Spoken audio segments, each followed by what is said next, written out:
Assalamualaikum warahmatullahi wabarakatuh. Perkenalkan kami dari kelompok 9 yang beranggotakan Agnes Wulandari NPM 2011080440. Kedua Fitrotul Mukarimah NPM 2011080441 dan yang ketiga Rahmi Amandia Putri NPM 2011080356 dengan dosen pengampu Tika Febriani MPD yang berjudul tentang teori korespondensi orang lingkungan. Yang pertama tentang teori psikologis. Teori psikologis itu unik di antara sains karena berhubungan dengan apa yang disebut realitas subjektif.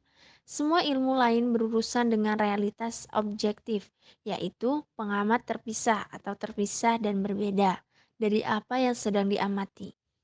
Dan yang kedua, teori lingkungan. Pribadi teori generik PE dilandasi dua entitas dalam interaksi orang atau P dan lingkungan E. Teori PE mungkin tampak fokus pada P, tetapi dalam teori PEP tidak dapat dipahami tanpa E. E mungkin didefinisikan secara sempit atau luas. Itu mungkin hanya dilandasi oleh orang-orang lain. Ini memungkinkan hanya lingkungan fisik, mungkin jangka pendek ataupun jangka panjang. Yang ketiga, teori person environment atau korespondensi. Teori person environment atau PEC dimulai dengan asumsi dasar teori P berinteraksi dengan E. P dan E adalah aktif dan reaktif. Untuk memulainya, E biasanya E sosial yaitu E yang terdiri dari teori PS. D. Kebutuhan dan keterampilan. Kebutuhan biasanya didefinisikan dalam hal defisit atau semacamnya. Misalnya, kekurangan air dalam tubuh menjadi kebutuhan yang haus.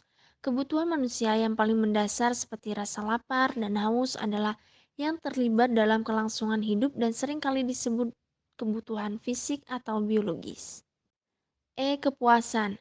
Ketika kebutuhan seseorang dipenuhi, kita mengatakan bahwa P puas dari bahasa Latin satis yang berarti cukup dan Feceres yang berarti membuat.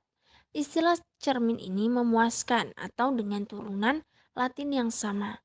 Sesuatu memuaskan hanya karena seseorang sudah puas.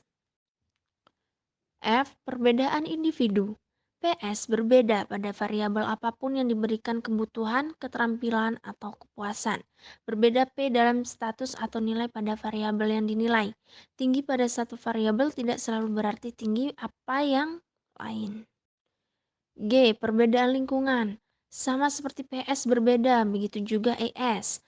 Setiap P akan mengalami banyak ES dalam hidupnya, bahkan beberapa ES secara bersamaan atau tergantung pada definisi E. Kepuasan P akan berbeda dengan ES yang berbeda. Kepuasan P dengan E tertentu mungkin berubah dari waktu ke waktu. Kepuasan keseluruhan P pada suatu waktu akan bergantung pada akumulasi kepuasan dari beberapa ES yang dengannya P berinteraksi pada waktu itu. Beberapa ES mungkin lebih menonjol untuk kepuasan P daripada ES lainnya. ES yang berbeda mungkin untuk kepuasan P pada saat yang berbeda. Bahkan mungkin ada saat-saat ketika satu E tertentu adalah satu-satunya E untuk P. Dan yang terakhir, korespondensi. Menanggapi awalnya berarti tanggapan bersamaan. Ko berarti merespon. Korespondensi digunakan dalam teori PIC untuk menunjukkan respon timbal balik P dan E. Respon timbal balik ini adalah apa yang berlangsung dalam interaksi PE. Baik P maupun E memiliki kebutuhan tertentu yang mereka harapkan orang lain penuhi. Dan keduanya menanggapi atau lakukan sesuatu untuk memenuhi kebutuhan orang lain. Karena hal itu akan menjadi sarana untuk memenuhi kebutuhan mereka sendiri.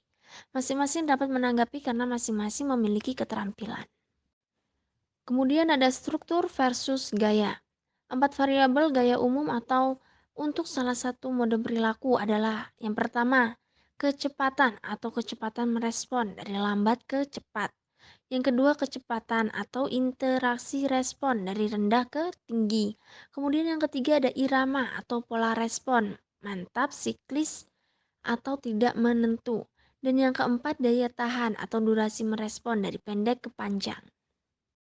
Dan selanjutnya ada kepribadian. Secara bersama-sama variabel struktur dan gaya dapat digunakan untuk menghasilkan deskripsi keseluruhan.